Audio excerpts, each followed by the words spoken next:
দর্শক মণ্ডলী, channel I knew York studio থেকে আমি আজকে আপনাদেরকে আমন্ত্রণ জানাচ্ছি। আমি সাজনিয়া। আজকের এপিসোড কাকাতুয়া এজেন্সি ট্যাক্স এবং অ্যাকাউন্টিং।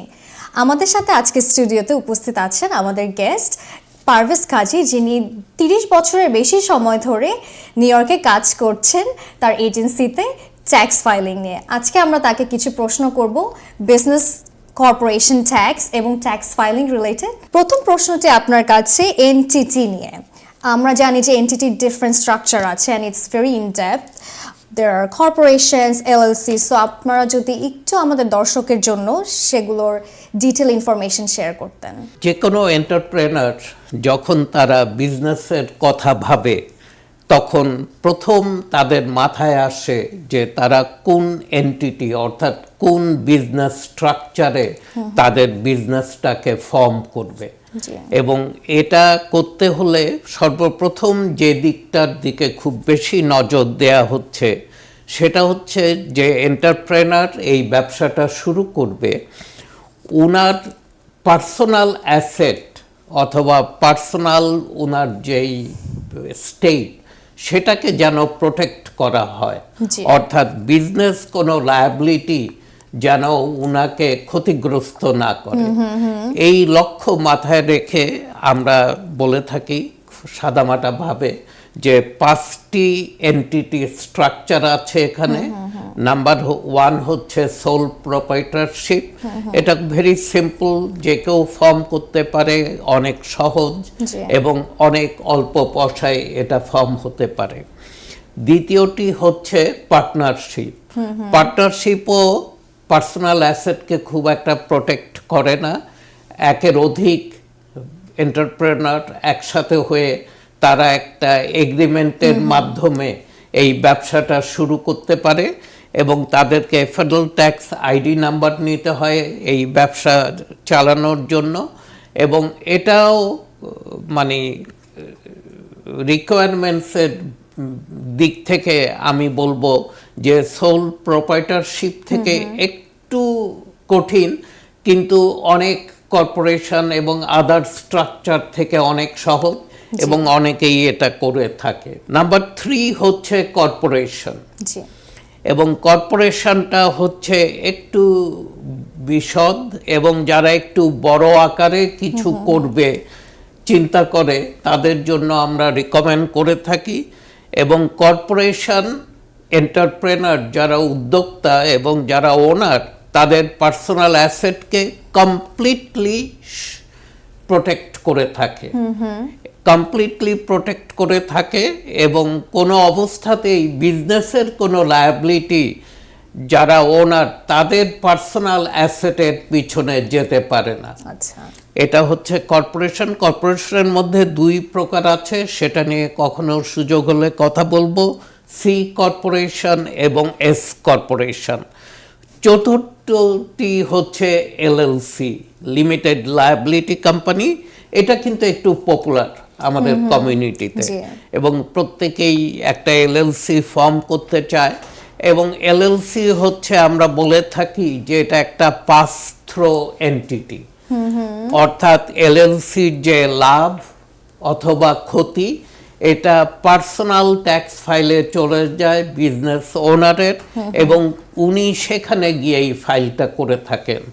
এবং এলএলসিও ওনারদের যে পার্সোনাল অ্যাসেট সেটাকে সম্পূর্ণরূপে প্রোটেক্ট করে থাকে। আর পঞ্চম হচ্ছে নট ফর প্রফিট অর্গানাইজেশন। এটা মূলত একটা চ্যারিটেবল অর্গানাইজেশন হতে পারে। অনেক রিলিজিয়াস সেন্টারগুলো, মসজিদ, মন্দির, সিনেগাগ, এগুলো হচ্ছে নট ফর প্রফিট। এবং সেই সাথে কেউ যদি কোনো পার্সোনাল ফাউন্ডেশন, ফ্যামিলি ফাউন্ডেশন করতে চায় সেগুলো এই আওতার মধ্যে আসবে। এবং নট ফর প্রফিট অর্গানাইজেশন যদি আইআরএস থেকে অ্যাপ্রুভাল পায় তাহলে তাদের বাৎসরিক যে ট্যাক্স ফাইল সেখান থেকে তাদেরকে ছাড় দেয়া হয়। কিন্তু একটা জিনিস পরিষ্কার মাথায় রাখতে হবে যে নট ফর প্রফিট অর্গানাইজেশনগুলো কোনো প্রফিট করতে পারবে না ইয়ার এন্ডে। ওরা যা মূলত আয় করবে সেটা আবার ব্যয় হতে হবে কমিউনিটিতেই। জি জি। এনটিটি ফর্ম করার ক্ষেত্রে একজন বিজনেস ওনারের কি কি বিষয় লক্ষ্য রাখতে হবে? এনটিটি ফরমেশনের সময় একজন এন্টারপ্রেনারকে অথবা যখন তারা এনটিটি ফরমেশনের জন্য আমাদের কাছে আসে, আমাদের কিছু কোশ্চেনিয়ার সেশনের মধ্য দিয়ে আমরা তাদেরকে নিয়ে আসি এবং তাদের তথ্যগুলোকে আমরা সংঘবদ্ধ করে একটা উত্তর অথবা কোন ধরনের এনটিটি তার জন্য, তার ব্যবসার জন্য সহায়ক হবে সেটা আমরা বের করি। তার প্রথম দিকটা হচ্ছে লিগ্যাল সাইড। এই এনটিটি কি ধরনের ব্যবসা করবে এবং এটা লায়াবিলিটি কি ধরনের আসতে পারে এবং এটা লিগালি কি ধরনের প্রোটেকশন পেতে পারে সেটা আমাদের একটা বিবেচ্য বিষয় থাকে। তারপরে থাকে ট্যাক্সেশন। এই এনটিটি প্রফিট কত হবে, কি পরিমাণ ট্যাক্সের আওতায় আসবে, কোন স্ট্রাকচারে নিয়ে গেলে ট্যাক্সের রেটটা কম হবে এবং কিছু কিছু ট্যাক্স থেকে তারা মওকুফ পাবে। এই ট্যাক্সেশনটাও আমরা মূল বিবেচ্য বিষয় হিসাবে রাখি। তারপর নাম্বার 3-এ আমরা দেখে থাকি যে ইনিশিয়াল কস্ট, যারা উদ্যোক্তা আর্টদের রেডি নাকি না, তারা শুধুমাত্র এখন দেখতে এসছে ব্যবসা করবে, তারা ঠিক তাদের ভিতরও কনফিডেন্স নাই যে এই ব্যবসা একদিন হাঁটি হাঁটি পা করে দাঁড়াবে কি দাঁড়াবে না। অতএব ইনিশিয়াল কস্ট অ্যান্ড তার সাথে আরেকটা কস্ট আসে যে মেইনটেনেন্স কস্ট, যেটা প্রতি বছর মেইনটেনেন্সের জন্য খরচ করতে হয়, সেটাও আমরা মাথায় রাখি। নাম্বার 5 হচ্ছে অপারেশনাল কমপ্লেক্সিটি। অনেক এন্টিটি কিন্তু একটু কমপ্লেক্স, আমি যেমন কর্পোরেশন বললাম, এবং এন্টিটি যখন চলতে শুরু করে তখন পেরোল ট্যাক্স, সেলস ট্যাক্স, বিভিন্ন ট্যাক্স এসে এই এন্টিটির উপর ভর করে। তো সেই অপারেশনাল কস্ট কত আসতে পারে, কিভাবে ওনারা সেটা সামাল দিবে এবং এই কমপ্লেক্সিটির জন্য ওনাদেরকে বুককিপিং, অ্যাকাউন্টিং এইসব সেক্টরেও কাউকে হায়ার করতে হতে পারে, অথবা আমরা এই সার্ভিসগুলো অফার করে থাকি, এগুলো নিয়েও আমরা আলোচনা করে থাকি।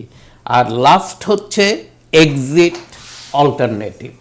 মানে একটা কর্পোরেশন অথবা একটা বিজনেস এলএলসি চললো 5-7 বছর 10 বছর সাকসেসফুলি রান করার পর ওনাররা চিন্তা করে বিজনেসটাকে বিক্রি করে দিবে, ডিসপোজ করবে। তখন তার এক্সিটের সুযোগটা কি সেটাও আমরা দেখি, যে কোন স্ট্র্যাটেজি নিলে, কোন ধরনের স্ট্রাকচার হলে এই এক্সিটটাকে, সে আজকে 1 লাখ দিয়ে হয়তো শুরু করলো একটা বিজনেস, বিক্রি করলো 1.5 মিলিয়নে, এই যে প্রফিটটা, এটাকে কিভাবে সে ট্যাক্স ফ্রি করতে পারে অথবা ট্যাক্সের বাইরে রাখতে পারে, সেটাও আমাদের মাথায় থাকে। My next question would be যে ট্যাক্স ফাইলিং করার সময় এই ক্ষেত্রে কাকাতো এজেন্সি কিভাবে একজন ক্লায়েন্টকে গাইড করে based on their different entity formation? কাকাতো এজেন্সি আমরা বিজনেস ফরমেশন থেকে শুরু করে এই নিউ এন্টারপ্রেনার যারা, তাদের সব সময় তাদের পাশে থাকি এবং তাদের প্রতিটি প্রশ্নের উত্তর দেওয়া এবং তাদের এই যে কর্পোরেশন ফাইলিং অথবা payroll tax filing, sales tax filing, তাদের অ্যাকাউন্টসগুলোকে রিকনসাইল করা, এই ধরনের নানা সাহায্য এবং উপদেশ দিয়ে থাকি এবং আমরা অন হ্যান্ড তাদেরকে দেখাইও।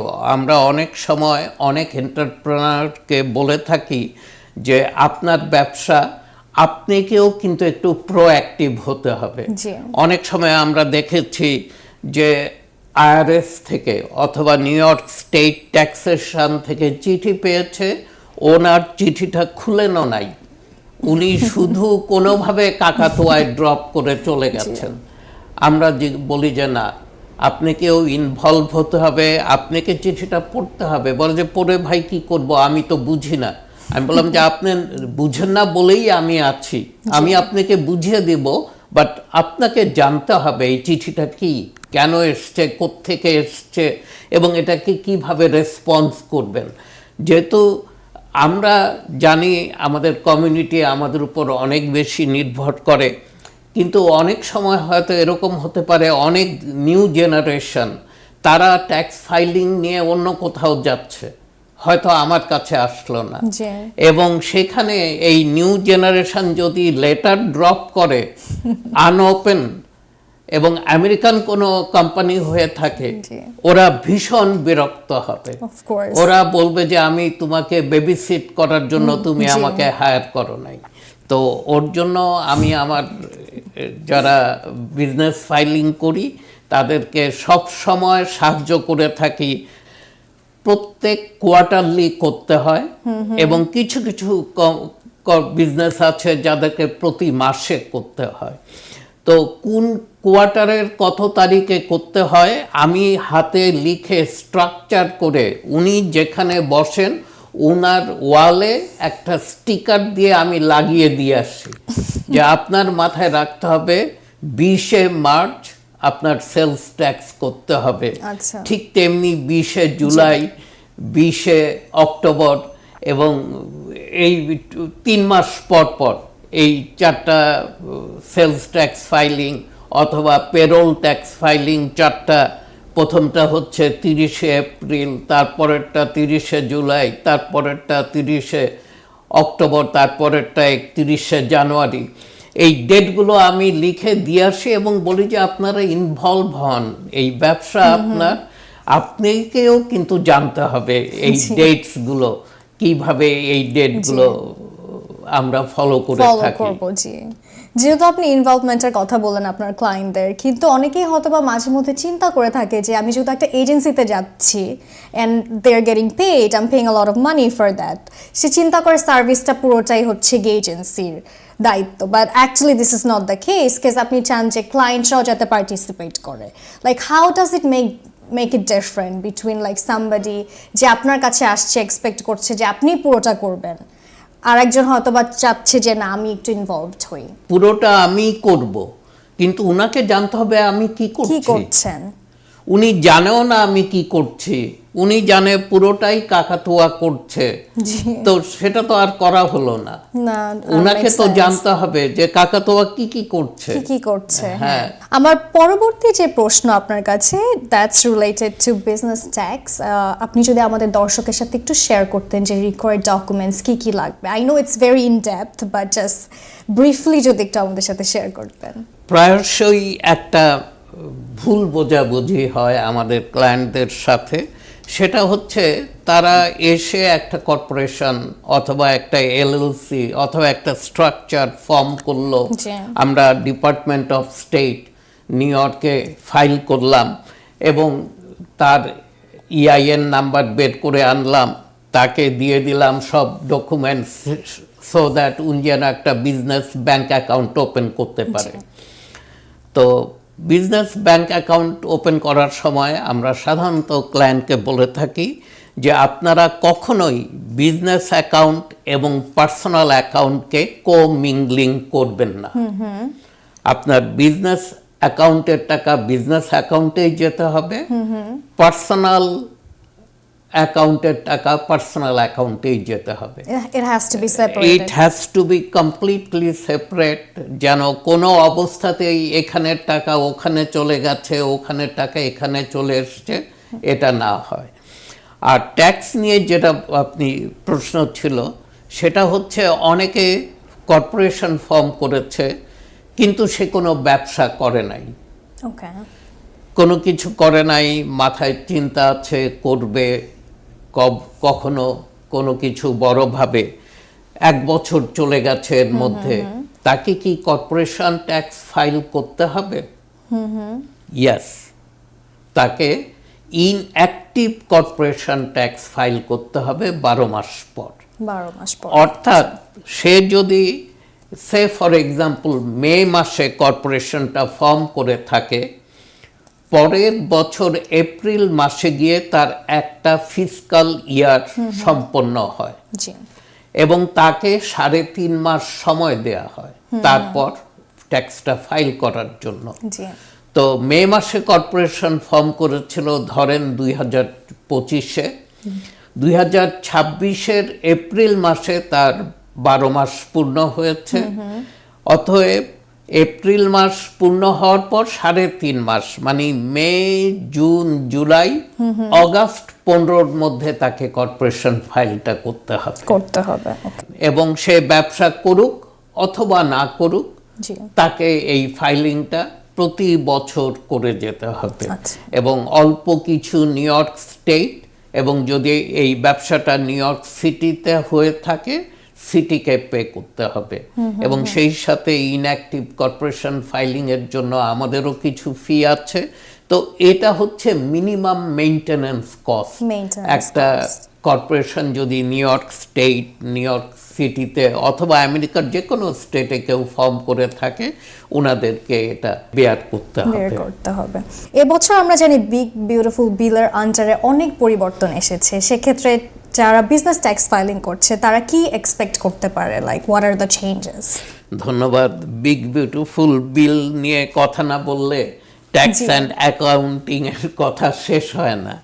তো সেই সূত্র ধরে বিগ বিউটিফুল বিলে সাধারণত পার্সোনাল অথবা ইন্ডিভিজুয়াল ট্যাক্স ফাইলে যেই পরিবর্তনগুলো এসেছে সেগুলো অনেক ব্যাপক এবং অনেক বিশাল। সেই তুলনায় বিজনেসে ছোটোখাটো কিছু পরিবর্তন এসছে। একটা হচ্ছে আমরা বলে থাকি qualified business income deduction, QBI।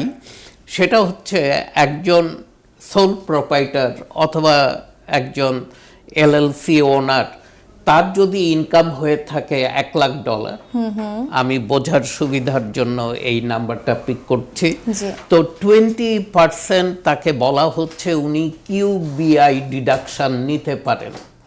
অর্থাৎ $20,000 উপর উনাকে কোনো ট্যাক্স পে করতে হবে না, যেটা 2025-এ শেষ হয়ে গিয়েছিল। কিন্তু বিগ বিউটিফুল বিলে এটাকে আবার ফেরত আনা হয়েছে এবং এটাকে পার্মানেন্ট করে দেয়া হয়েছে। QBI এখন থাকবে small business, sole proprietor, LLC এবং ছোট ছোট বিজনেসের জন্য এটা একটা বিরাট নিউজ। 1 লাখ ইনকাম, সে ট্যাক্স পে করবে 80,000-এর উপর। 20,000 is tax free money.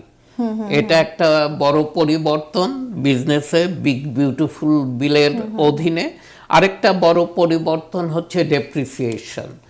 Business ওনাররা সাধারণত কোনো বিজনেস ইকুইপমেন্টস অথবা ক্যাপিটাল ইনভেস্টমেন্ট করলে তারা ওটাকে ডেপ্রিসিয়েট করতে চায় এই কারণে যে তাহলে একটা বড় ট্যাক্স ছাড় পায়।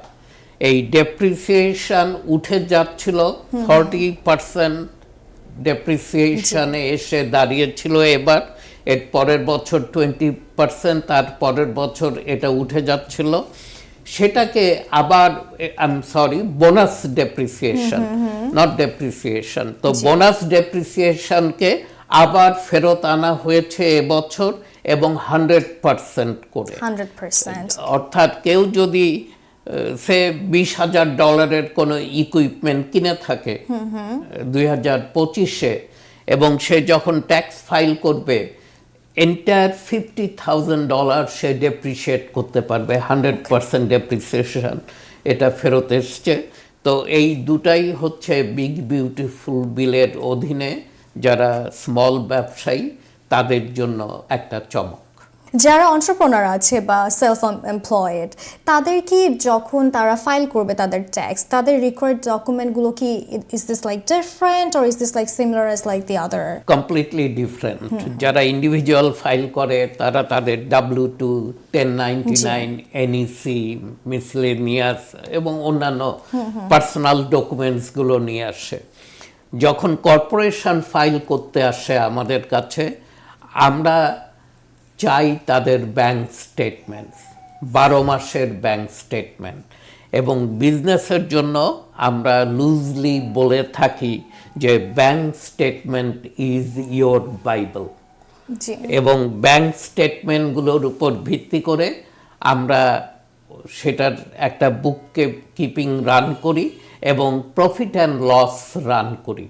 জি। তারপর আমরা ওনারের সাথে বসি, অথবা যদি কোথাও জেনারেল ম্যানেজার ওনারের অ্যাবসেন্সে উনি মেইন কি পজিশন হোল্ড করে, উনি সব ইনফরমেশন তথ্য আমাদেরকে দিতে পারে, তার সাথে আমরা মিটিং করি, করে আমরা প্রফিট অ্যান্ড লসটাকে জি। ফাইনালাইজ করি জি। এবং ফাইলিংটা হয় বেসড অন এই PNL, profit and loss. Profit তো and loss। অতএব তাদের ব্যাংক স্টেটমেন্ট লাগে এবং মার্চেন্ট থেকেও ওনারা একটা 1099 কে পেয়ে থাকেন ইয়ার এন্ডে।